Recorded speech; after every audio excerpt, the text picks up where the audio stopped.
Welcome. I'm Sebastian Mahfood, and you're listening to WCAT Radio, the on-air wing of En Route Books and Media, bringing you the dulcet sounds of Catholic wisdom with our host, Bob Olson, who will now introduce today's show and speaker.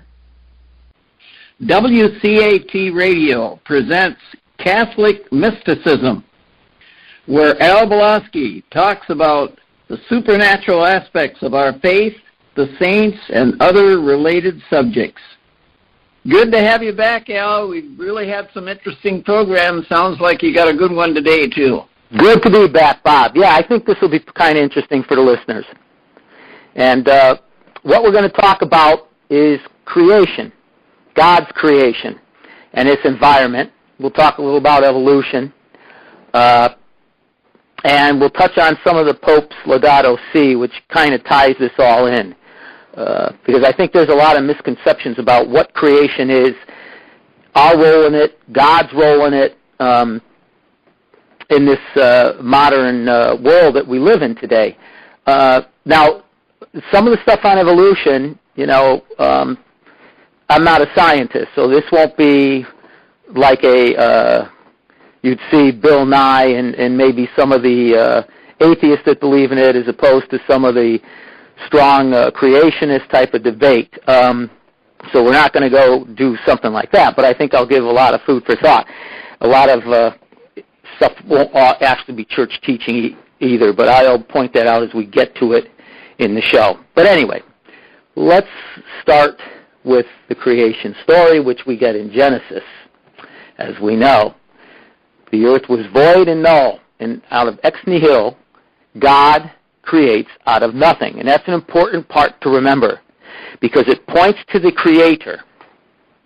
Because all this comes back to God creating out of nothing. So there was nothing except God, the first cause. That was the mover and the shaker for everything to be enacted. And whether you believe in instantaneous creation or whether you believe in the Big Bang, the key here is that God was the mover, however he chose to do it. It's because of that reason we believe he creates out of nothing. There is only one being that could do that, and that is God. He is the Creator. So he makes this wonderful world of ours, the Garden of Eden, as a place and a playground for him. And he makes the sky and the stars and the sun and the moon and the ocean and the rivers and the streams, everything in the earth, under the earth, and over the earth. He makes the universes, the galaxies. It's all his. But in the Garden of Eden, he created man and woman, imago Dei, in his image, to take care and for Adam to till that garden and to be a good steward. And he gives Adam the ability to name the animals so that he can control. Because what you name, names are very important. They were very important biblically, all throughout biblical history, because names meant that you had authority and you had control in that authority. And as we know, he creates the leaves and the plants and the seeds. And this is what Adam and Eve will eat, and this is what the animals that God created will eat. So there's no friction, and we have harmony. Now we know what happens. The serpent enters, and through his temptation, through the sin of pride, which in essence is we want to be God. We'll do it our way. We don't need God. We can become God. And that first sin, as we know, caused a snowball effect to this very day for generations and generations and generations of people. And not only people. It wasn't just us that were taken down. It was all of his creation. The seas, the sky, everything, the animals, the plants, everything. And we know, because St. Paul mentions this, how all of creation is groaning to be reconnected to its Creator. because that's what we lost. We lost that innocence because we must remember that Adam and Eve, like a small baby child that doesn't have any shame in its nakedness, Adam and Eve had that until the fall. And then what did they do? They took the leaves and made loincloths. And they knew that they were naked, and they were ashamed. So there was a drastic change in that childlike innocence, in that harmony. And we know that through the period of time, that the sin and that the wickedness affected the entire world. When the culture spread after the Tower of Babel, and the earth began to be populated through the generations of Adam, the genealogy, and Noah's sons, we see that, but prior to Noah's sons, that we see that the wickedness had gotten so bad in the world, affecting all of creation, not just man, that God was upset with what he did. And he told Noah that he was going to let the waters come out of the earth, the bottom of the earth, and rain for 40 days and 40 nights. All of it would be let loose. And mankind would be destroyed as well as all the creatures. But he made a covenant with Noah. And covenants are very important because they're binding. That he and his family would be saved, as well as 2 of each kind of every living animal. So we have to look at this, because it wasn't just Noah and humanity that was saved, but God's creatures. And don't forget now, up until this point, they were still eating seeds and the flowers and the fruits and all that natural stuff that God created for both men and the animals. And we know the story, I hope we know the story, that after the flood, mankind is repopulated. But because, and this is important, as we'll get into discussion later when we talk about the carnivores and evolution,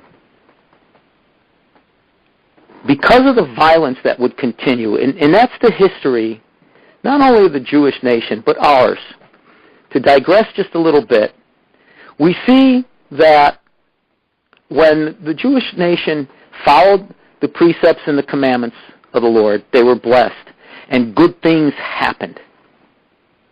But they turned away, whether it was by intermarrying with other cultures, intermingling with other cultures, taking their gods, mixing this, doing their own thing, as back in the Garden of Eden when they wanted to become God. And we see then that those blessings aren't there. And at one point, the Jews lose everything they have, and they go into exile. And that is still the case today.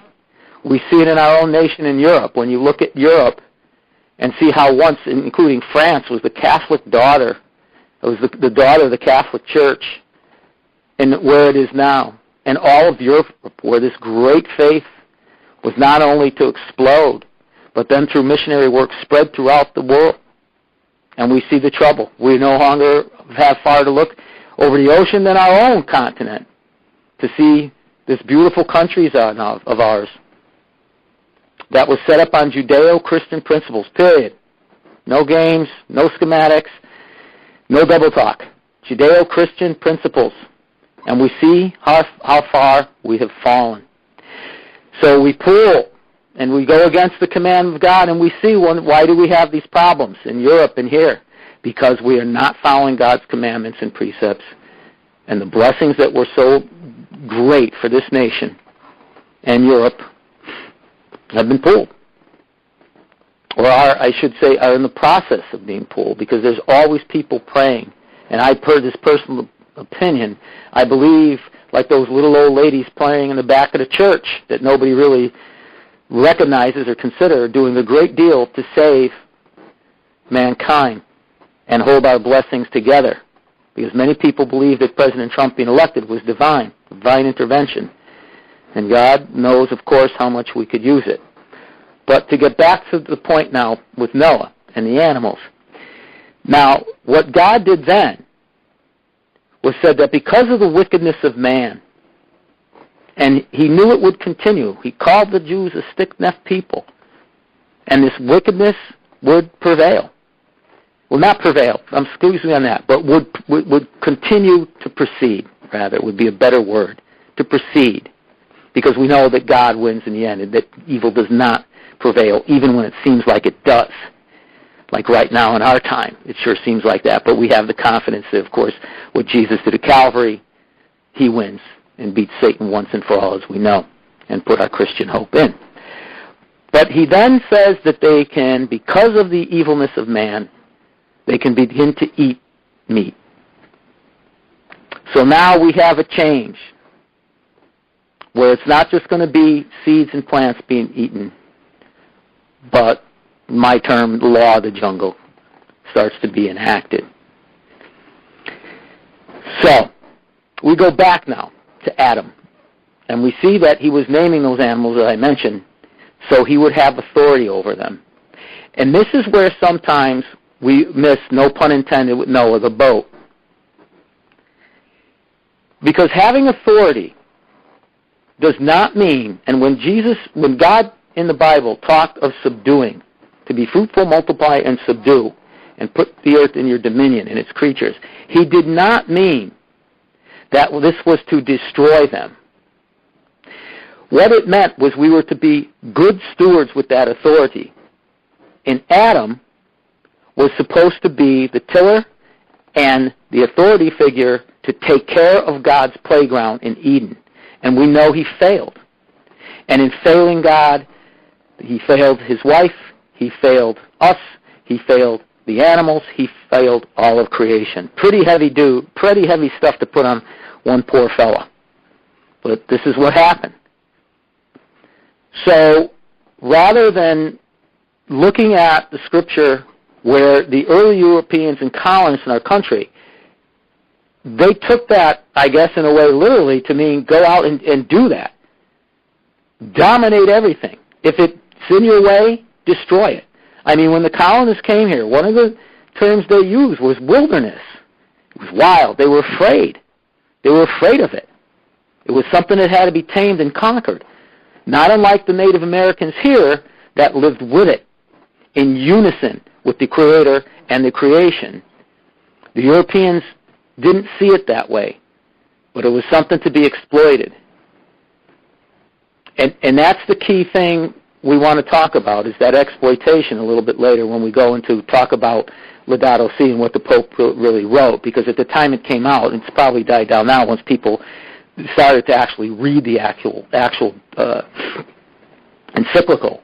But there was controversy at the time it came out. So we see then, through all this time, that we are supposed to be good stewards of God's creation. Now, these are where I'm going to have my personal opinions now, because I want to talk a little about evolution and Darwin. And I am not a scientist. My job was for the environment. I worked in the environment for all of my career, 35 years.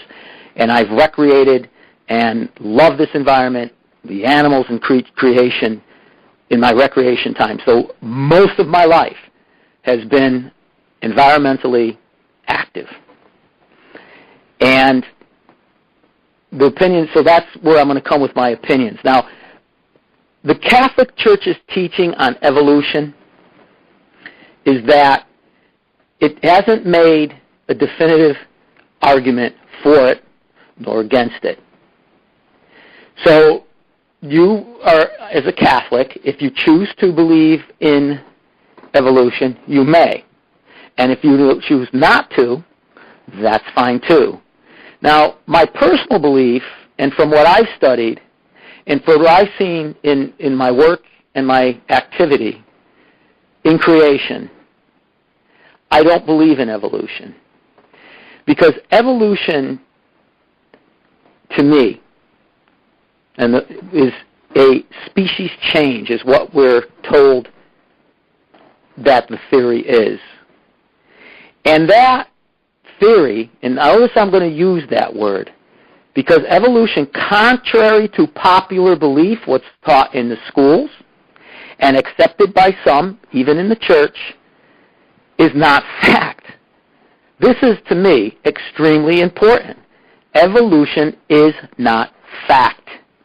It is still in the theoretical stage. And where it may be a plausible theory, it is just that. And it's a theory that should not be taught in as gospel truth, because it's just a theory and still a working hypothesis, if you will. But what I see in nature is an incredible order in my entire life, whether it be with the way the sun and the moon are on the time frame of day and night, and you can count on that, how the moon affects lunar tides, how that universe of ours had to be fine-tuned, that if one mini micrometer of one thing or the other was off, you could not have this universe. If we were 200 yards away from the sun in our location of the Earth, we're out of luck, and there's no life. Everything had to be fine-tuned precisely to have that order. When you look at rainfall, and you look at the process of photosynthesis, and you see an incredible order, how bees, which are in, we'll get to this a little later, bees are in big trouble. I believe they just, as of last week, been put on the endangered list. And that's going to be a big problem for us. But how their pollination brings us food, and our fruits and the beautiful flowers we look at and plants to eat. And this is all connected. And you see this order. The miracle of the eye and the ability to see in all the intricate parts of that eye that make up. And then when you look at that evolutionary side, and you know, for me, again, I'm not a scientist, but to get order out of chaos, that seems to be a little bit of a stretch. And that's what we would have to believe with that Darwin's theory of natural selection, that the strongest and the best genes in a pool survive, pass down through generations, and boom, you have species change. Now, I think it's important to remark at this point, what a lot of that I've seen in nature is what we call adaptation. And that's different than species change.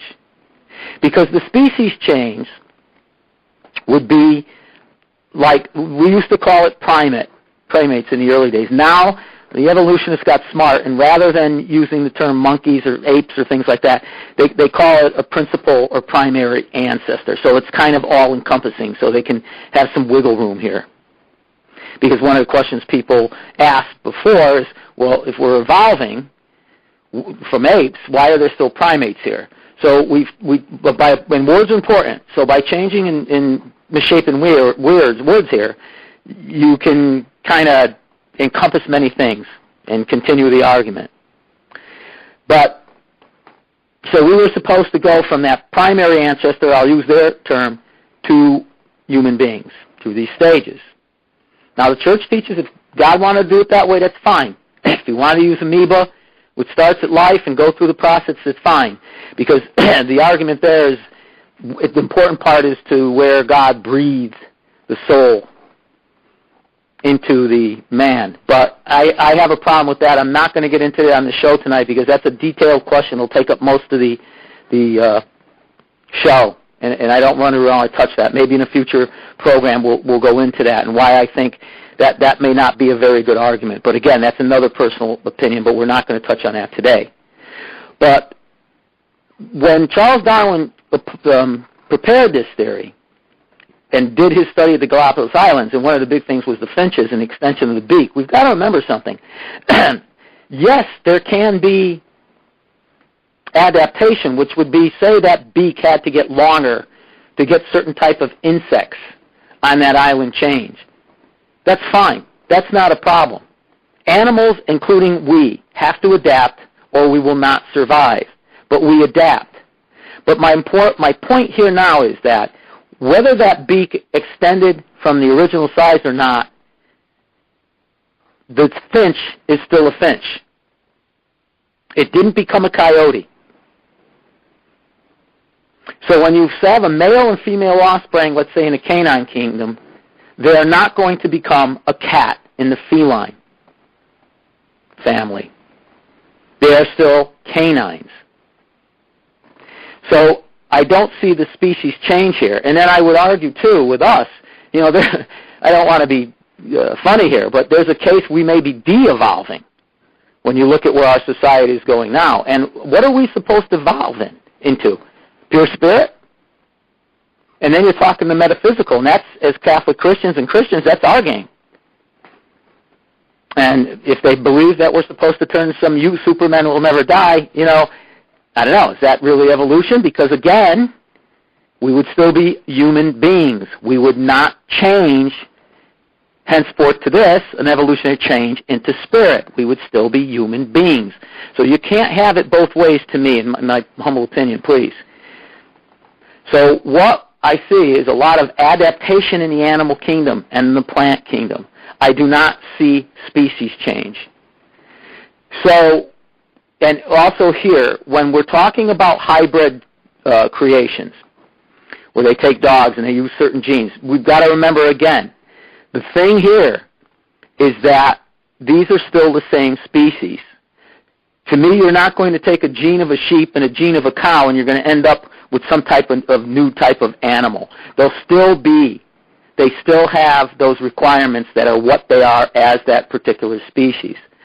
So there's a problem there. And then the other problem that I see from the research that I have done is that we're led to believe that mutations have led random mutations, which mutations generally are bad for people. This is where you get your illnesses, diseases, sicknesses, cancers.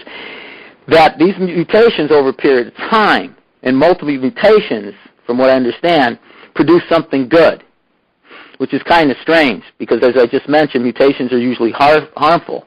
And then they develop over a period of time with these useful parts for the animal to survive. But here's the problem that I see with that. Again, I'm no scientist. In order for these mutations to have taken place and build, let's say in one of these arthropods that needed a skeleton to survive, it wouldn't have had that skeleton to survive in the first place to even have these mutations to die. Or to survive, to survive. It probably would have died. So there are many examples in the animal kingdom where certain things had to be into place for this process, for the sake of argument, let's say it happens, for this process to build these things into a better animal with a better sense of survival. If some of these first things were not in the animal, they could not have even been having these mutations, or whatever the evolutionists want to call, to make them a stronger, more survivable creature. They would have perished in the first place. Another problem, and they've come up with some other theories for this, so I've got to be truthful with that, but they're falling on their faith, was the Cambrian explosion, where they found all these fossils with completely whole, intact animals. No process, no billions of years. Because that's one problem I see with the evolutionists. All it comes back to, for a lot of their argument, millions and billions and trillions of years. It's a great, when you think about it, it's tricky. Because if you point some things out, it just comes back to the fact that, well, over a period of time, anything can happen. They even believe that a monkey, over a period of time with a typewriter, over zillions of years, I guess, can type all the writings and sonnets of Shakespeare. Now, with all due respect to all folks, that to me takes a stronger belief in that than to believe in God. So there are some problems with the evolutionary thing. And why I mention this with this topic on creation, because, Charles Darwin, while recognized as a brilliant man, he had some problems with religion. He did believe in God, and he was a Christian. And I guess personally he had problems with his father, but the big thing for him was when his daughter died. And he could not accept that. that a kind, loving God. It's, the problem we have with the suffering. So I want to be fair to him on that, because many, many, many people can have this problem and lose their faith. And when his daughter died, he was brokenhearted, and he couldn't accept that a kind, loving God could do this, from what I understand. But it did harm, because as the Enlightened Age and the 18th century and all this begin to go into the 19th century, we see now with the archaeological and geological finds that the Bible was starting to be questioned. And once again, that pride crept up, and we began to take apart strands of the church's authority, the Bible, and everything else. And maybe there is no God, and it's all a matter of natural selection and chance. So that's one of the dangers you can have with that, is that we've got to be careful about that. But again, the church, it's not definitive one way or the other. And if you choose to believe in evolution as a Catholic Christian, that's entirely up to you. Because one thing we know from, if we've been paying attention to the talks we're giving here over the period of weeks since the show started, is that God can do anything. We can't put him in a box. And with God, nothing is impossible. And that's part of our mysticism. But in that creation story, because we must remember something, in all myths and legends, there are truths. And we've got to remember that. That's extremely important.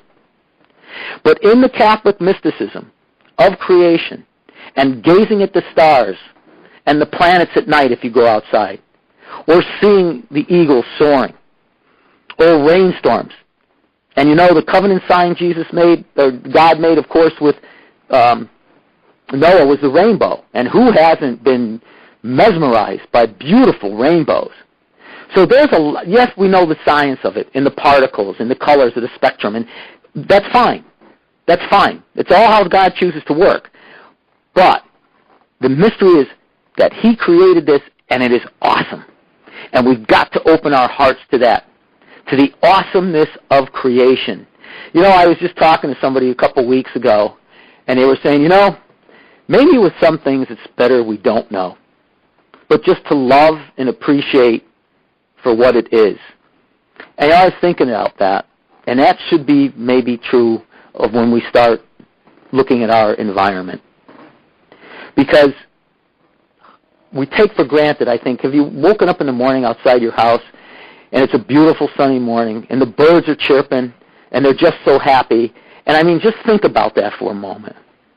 The songs that those birds that we take so for granted, or maybe don't even acknowledge them, just another thing in another day, how beautiful are, how they talk to each other, how each one has a different pitch, a different sound, and a different meaning for the birds.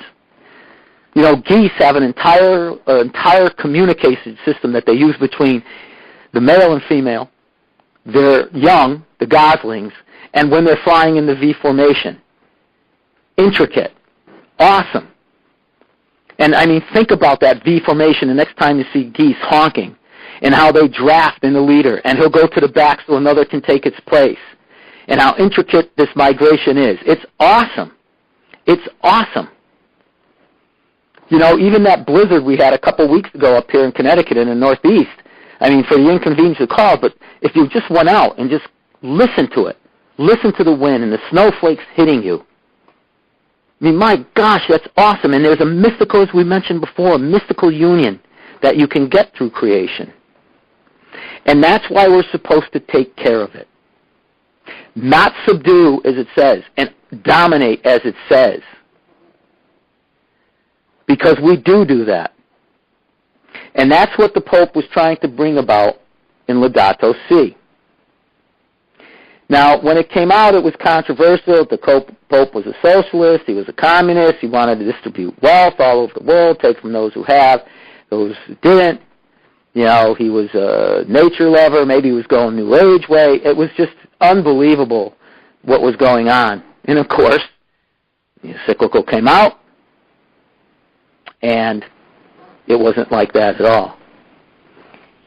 Actually, Laudato Si was spot on with everything the Pope said in it.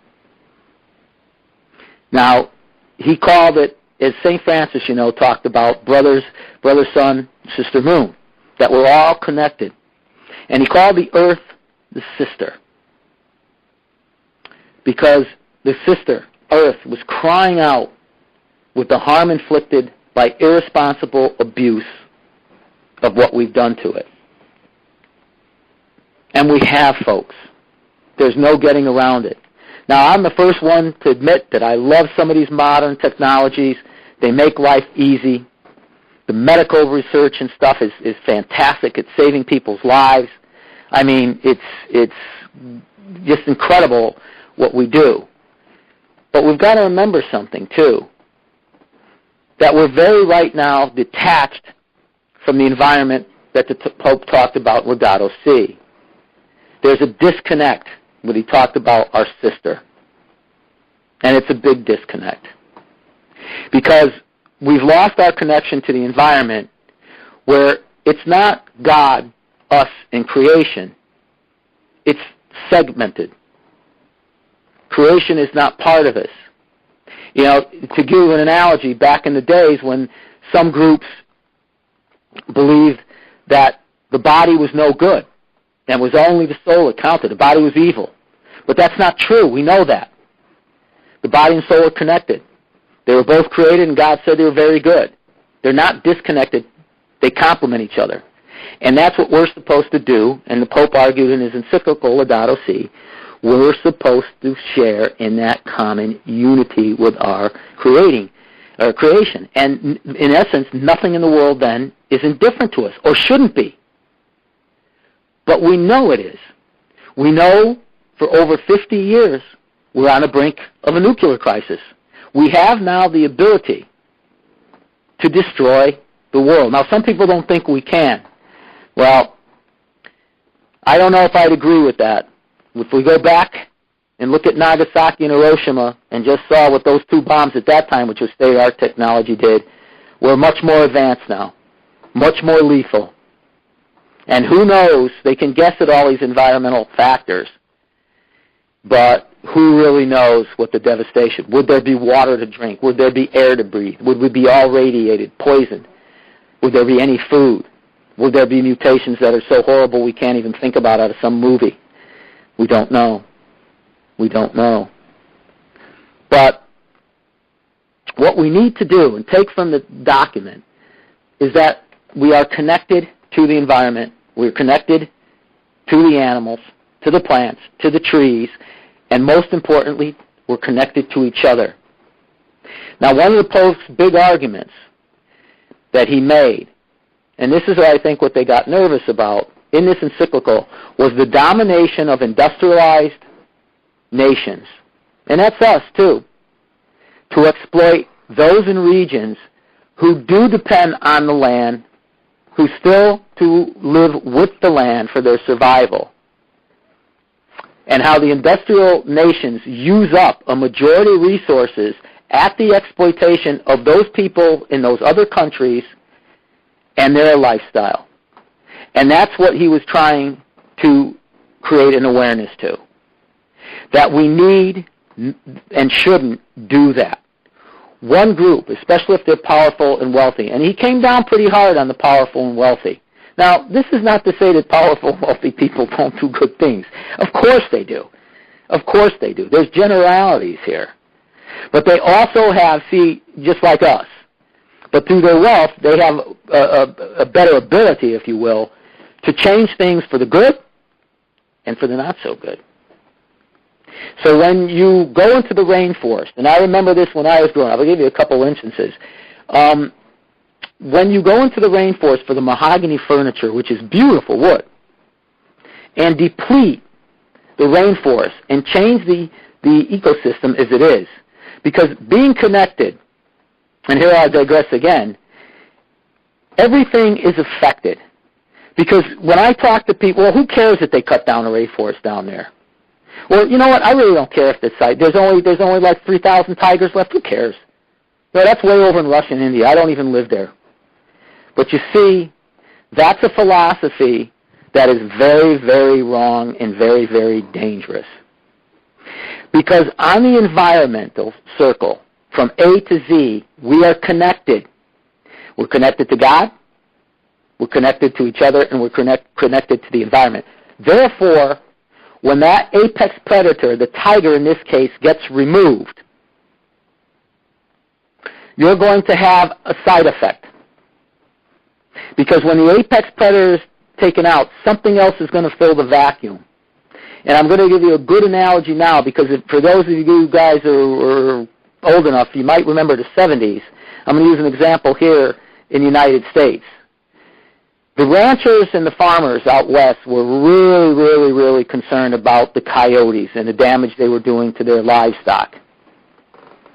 And they came up and they declared that X amount of dollars through their study, they were losing tons of money. So the government issued a bounty on coyotes. And you could kill them any way you want. You can kill them with a .22 rifle. You could trap them. Some of the processes were bad. They used to put a shotgun shell in a trap loaded with meat, and they would wire that so when the animal grabbed the meat, the shotgun shell would go off. It would either blow the animal's head off, or in worst cases, it would blow the lower jaw off, and the poor animal would survive as long as it could on half a jaw. So, and they used to poison them with strychnine. It was awful. That's my point. It was brutal. And this campaign waged for years and years and years. And then a funny thing happened. There was a big decrease that the farmers saw, and they were happy about it until they noticed that now there was a surplus of rabbits and rodents. And they began to eat the crops. And they had insects, which could pass on diseases. And they still had troubles now with their livestock and their farms. And the beauty of the coyote, and this is, we'll go back to the adaptation and not species change.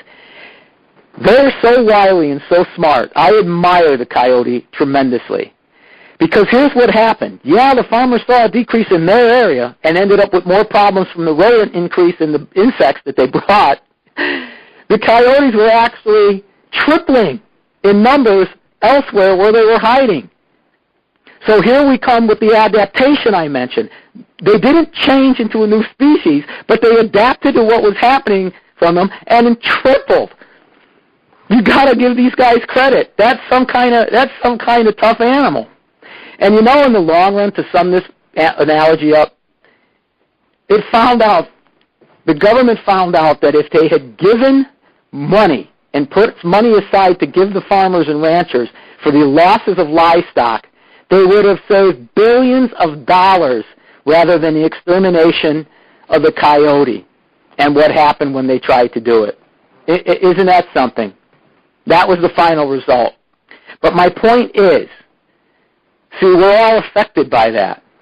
Because if you were in that time and those insects started ruining the fruit, potatoes, whatever it was, or were passing on diseases to human beings, you're affected. So when the apex predator is taken out, like a big game fish in one of your favorite ponds that you fish, and it leads to a stunting of smaller fish because there's just not enough prey for the predator, and that beautiful fishing you had, and maybe you took a couple home for dinner, now all of a sudden you can't take anything legally because the fish are stunted. They're small, and they don't reach legal length. All this affects the environment. Whether it was the Dust Bowl in the 30s, wiping out crops, potato famines, we are all connected. So what the Pope was saying, and rightfully so, is if we're exploiting for our own benefit nations so we can make it easy here and have the goodies and the power that buys, we eventually, the chickens will come home to roost, and we will all pay for this. And you see this now, I think, with a lot of diseases like the Zika. Stuff that we had knocked out is coming back. I mentioned that the bees have been put on the endangered list, and I want to give a good example because this is right with Laudato Si. Those bees are so responsible, not just for making honey, but for the entire pollination process that gives food and plants and fruits to us. If we lose them, we are in very, very, very big trouble, brothers and sisters. This is a major story that's not, in my opinion again, not getting enough coverage. Now, some say it could be a parasite. A lot are leaning toward the pesticides. Personally, I can tell you with pesticides, I've seen the damage they do personally. In the ponds and waters that I fish, in the areas that I've gone to recreate, it is dramatic what we do for green lawns and other things. And now, in a Catholic perspective, we know that abortifacients are being flushed down toilets, and these have gotten into our water systems. We're now, on the East Coast, largemouth and smallmouth bass are not male and female anymore. And biologists are very concerned because they don't spawn, because they're not sure what sex they are. And there's a tremendous percentage decrease in the smallmouth bass and largemouth bass on the East Coast. This is very bad because, again, we're connected. And where you may not think it matters, it will. Because here's something we've done that affects now something that's going to change those waterways. And this is huge because animals control insects. We have a white nose fungus syndrome on bats. And bats now are being depreciated at an enormous rate. And they save billions of dollars. They eat over 1,000 mosquitoes each time they go out on the foray at night. Think about that. And all insects that they do that could be harmful to human beings, these bats are eating. Well, if they go, I'll leave it to your imagination. That's why the Pope stressed this. We've got to hear our sister crying out. Because you and I as human beings will be affected, without a doubt. You know, that's when they talk about whether you believe climate change or not. It's kind of ludicrous to me, and I saw this years ago when I was working when they first came up with this Clean Act stuff. Two of the biggest contributors are diesel buses, trucks, construction equipment. And I'm not saying you shut them down, but they were exempt from the emissions. That's absurd. They're the biggest pollutants going around. And then when you have industrialized countries like ourselves and some that were in the Kyoto Agreement, and then others like China say, well, we're not joining anything. The environment doesn't work like that. You can't just section it off and have some people doing some things and others doing nothing or keeping the status quo and think it's going to work. That, to me, is absurd. It's either all of us or it might as well be nothing. I mean, I guess a better way is that something is better than nothing, but we really need to be, as the Pope pointed out in Laudato Si, on the same page. Because one of the things he said in the encyclical, which is true, and they came down kind of hard on him, was the ability for certain powers, which he didn't name, that enact war for profit. He came down very hard on them. He came down on those nations that exploit, again, those countries that are underdeveloped, especially with water. Because they, as God's creatures, His creation, have a right to their life as human beings. And we should be concerned about that. They also have a right to live where they've chosen to live and where the Lord put them to live, where gave them in the early days of creation, before the Industrial Revolution, gave us the ability as human beings to be agricultural and survive with the good things and the medicinal processes of those plants and trees, so we could have medicine and food and survive. Now, for the most part, we've gotten away from that.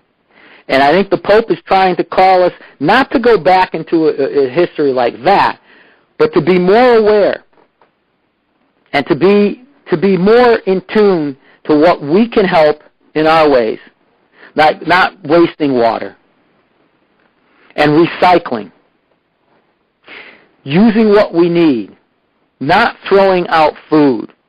Now, that's one of the things in the United States that really gets me. And try to do better with that myself. But we're all, and me too, guilty of this, is when we go to a restaurant, we can't overeat if we don't take it home, or like McDonald's, you throw it out. Think of the starving people that would kill for that. Literally. Literally. So we're all at fault. But we have, as the Pope stressed in Laudato Si, a common home, and that's Earth. If we change that by the pollution and the things we do, and the exploitation of resources, and possibly More animals are becoming extinct now than ever. I mean, wouldn't it be sad if your grandchild or their kid's kid had to look at a picture one day of a great white shark and say, and look at that beautiful tiger, and that rhinoceros there. We used to have those animals here, darling. I'm sorry that all you got to see now is a computer image. It's so sad. So we've got to really be aware. As a matter of fact, we get on it now. There's an explosion of poaching of elephant ivory again. And it's too bad because several years ago that seemed to be knocked down, and now it's back. And, for scrimshaw and even some of the religious practices that they require the ivory, we really need to do a better job.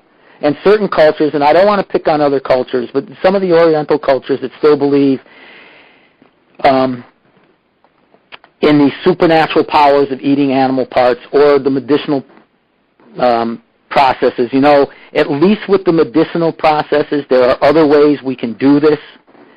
If we can make them aware that there's other things you can utilize besides tiger parts or elephant parts or rhinoceros horn, because that's where the demand is. Vietnam now is exploding in their poaching. And I ask you, brothers and sisters, if you would put this in your daily prayer. It's a prayer that I do, that we pray for a conversion of these people who are tied up in poaching in any way, shape, or form, so that it stops, and these endangered animals, flora and fauna, will be saved. Because, when you go to India and they make maybe $1 a day, and you get one of those people like the Pope had mentioned, from the powerful nations, come in there and will pay them $350 a day to get them a tiger, it's kind of hard to blame a starving poor person for doing that. I mean, so that's why it's a tough subject, but there are better ways. There are better ways to do things.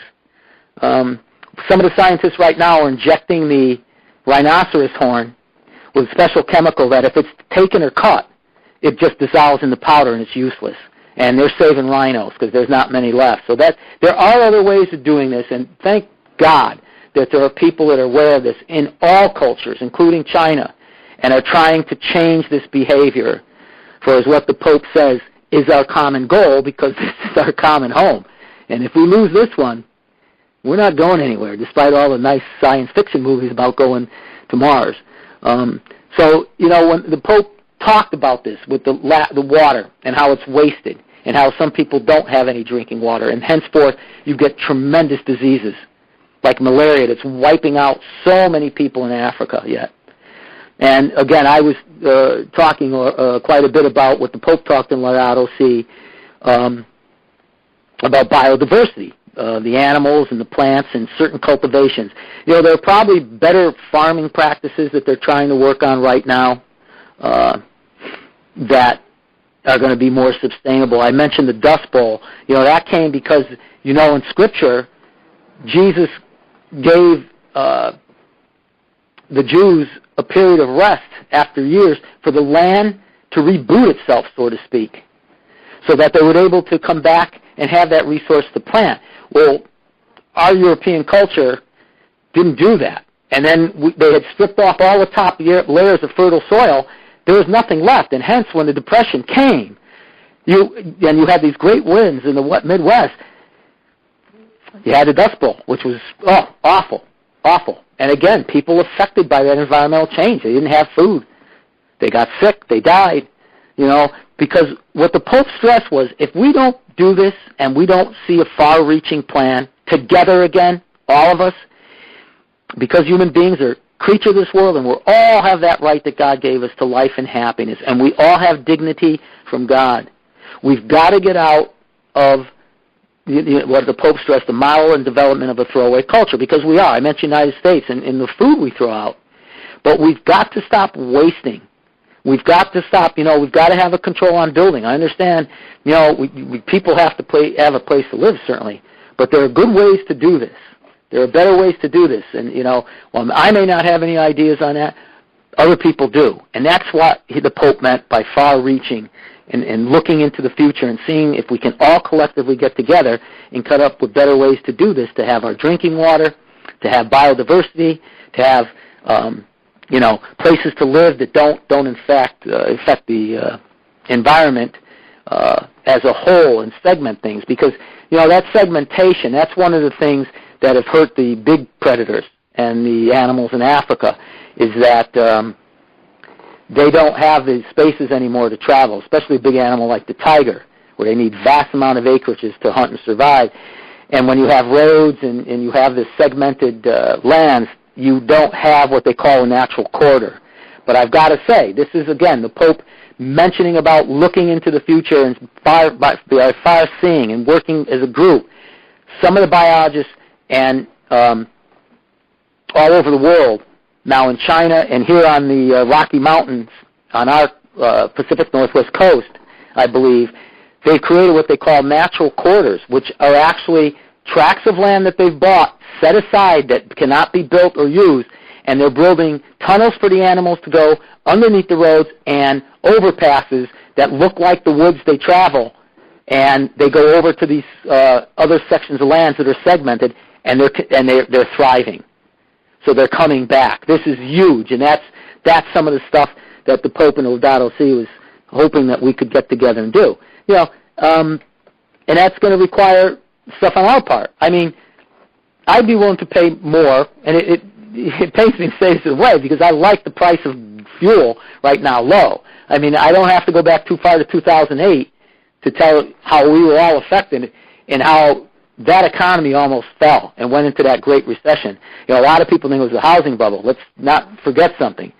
It was the fuel prices that started the businesses to lay off people because they couldn't afford to keep up the heating and the air conditioning, the pricing, and people losing their jobs and on the fringe with two incomes coming in could not afford their homes. And the housing bubble burst. What they thought that they had was worth and went to sell, they found out, oh my gosh, I don't even have enough to pay the mortgage.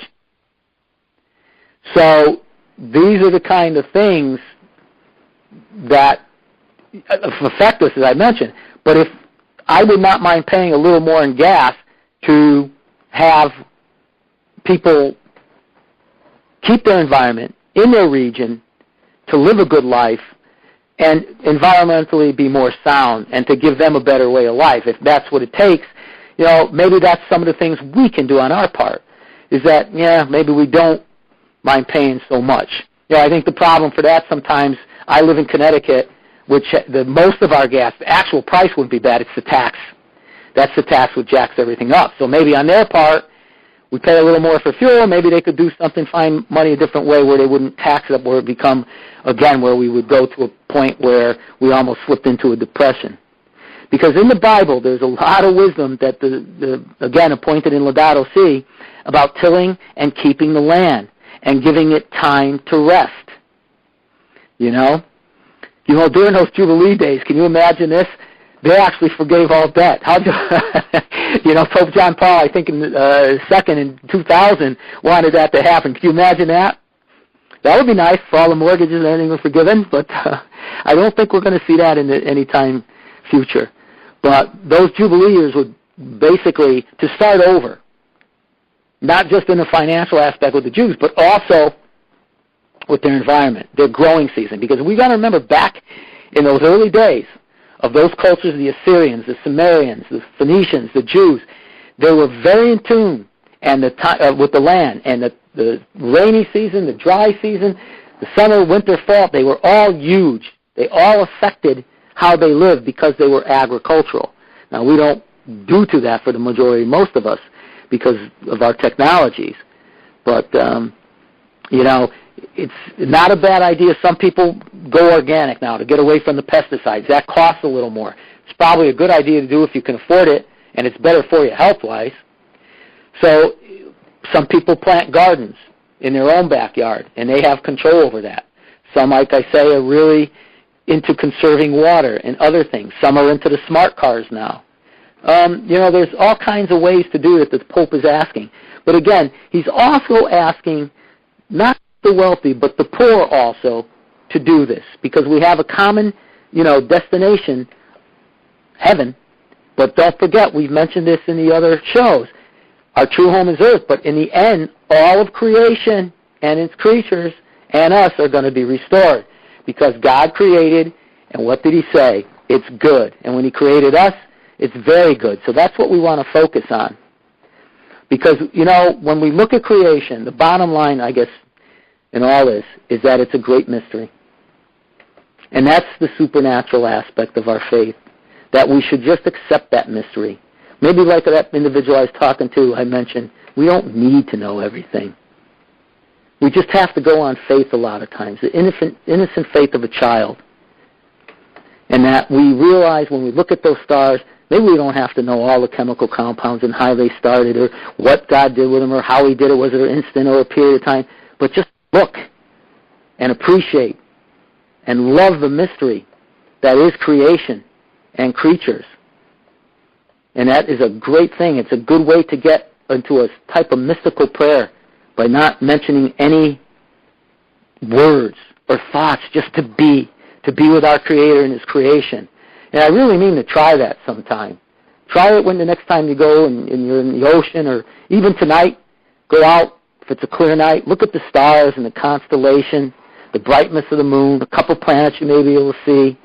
It's just so awesome to me. And then we try to protect that and love it and nurture it. And these are all good things we can do because we truly don't want to ruin what God has given us. We want to be good stewards. And there's still time. I know there's a lot of gloom and doom, but what does our Catholic Christianity teach us? Hope. There's always hope that if it's not our generation, then the one after. This is the one that saves it and makes the difference, and we can do our part. Because one of the things I would stress, if you have young ones or grandkids or whatever, get them out into the woods, get them out into the environment, get them off the video games, let them go see what God's creation and creatures are. Let them experience that in their lives, brothers and sisters. Take them out. Maybe learn about a couple wild plants you can eat, like trout lily, or some of the sorrel, and let them taste it, and get them into that. And go out there and make a little campfire and cook up a little hot dogs and explain to them when they see an animal what it is, whatever it is, whether it's a deer or a turkey vulture, an eagle, a crow, and how we're all connected, and the beauty of a tree. And let them feel the smoothness of a beech tree. And let them take the pine cone and the softness of some of the evergreen trees. And let them learn to love what God has given them in creation, because he loves us. He loves his creation. We're called here to be good stewards. And in the end result, Lord willing, we'll be part of that new creation to live forever and ever with him. God bless, brothers and sisters. When you were mentioning that about getting out into the wilderness and appreciating these things, when I was operating this retreat center in Ohio, it's called, right now it's called Our Lady of Guadalupe Retreat Center. And it's in a little town called Peebles, Ohio. And every once in a while we would have groups of young people out there for retreats. And they had so much fun just being in the wilderness and getting rid of their, not having their video games and so forth, And, I probably should have stressed more on that. Maybe if we touch that topic again, or there's question and answers next week, I'll touch more on that. Because, I work with a guy, Bob, Steve. He was 20-something years old when I started at People's Forest. He had been born in a city. The only tree he ever saw was a planted one in the concrete. He came out here. He couldn't believe it. And I was just hoping. I don't think I prayed in those days, but I was hoping he would see a deer. And wouldn't you know it, on the last day of his job, we were out there doing something in the woods, and there one came. He was beside himself. I'll never forget that. But I got to tell you, Bob, because I spent so much, I see the damage in Connecticut. You wouldn't believe it. I go back now to fish ponds that had no weed growth. They're covered. And that's pesticides for people having green lawns on their waterfront property. I mean, there's no getting around. And you pay for that. You do. You pay big time, because they're liking their fishing now, but eventually, like I mentioned, things are going to change, and we're all caught up in that.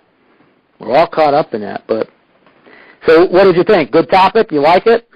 Oh, that was wonderful. I was spellbound here. And, like I said, I wish if there... Do you know how many people are actually listening? Is there any way you can do that or not really? No, we're working it's hard, on huh? that. Yeah, increase the listenership. Yep. Do you have quite a bit of people listening or not yet? Well, I don't know the exact figures. Only Sebastian knows that. He okay. keeps track of it. I haven't really known how many there are. Well, maybe it could be growing. It could be growing. Yeah. Well, I think I mentioned this to you that I've been recycling a 5-day-a-week program on the daily readings that started back in 2002 when the priest died. Oh, really? And we had about 25 stations across the country. Then all of a sudden this very popular Catholic app called Laudato heard about our program and picked it up. And we immediately had 40,000 listeners a day. Wow! Love that. Well, let's hope that happens. Because I think a lot of people would like this. I just don't think that it's probably, we just don't get enough exposure, huh? You've been in radio. I mean, I don't know what I'm talking about. You've been in it for years, so you would know. Well, at least we have it all these programs archived now. Yeah, that's big. And, see, we hadn't even talked to Laudato. They just heard about the program somewhere, and they came to us and said, we'd like to carry your program. Wow. And we had a donation month in November, and a man from Singapore, I can't remember exactly what the amount was, but I think he contributed $3,000 or something, because it said the program changed his whole life and his family. Wow. Wow. So, I feel that these programs can do that, Bob. I do. I think they can change us individually, all of them on the WCAT radio. I think they can help us with our faith and change the world. Right. I really do believe that. All right. Well, let's keep. All right, Bob. Keep the faith. We'll see you again next week. We'll be live next week. In the meantime, may God bless each and every one of you in the name of the Father, the Son, and the Holy Spirit. Amen. Amen. We hope you enjoyed the program and will join us back for another show on WCAT Radio. This is Sebastian Mahfood. Good day.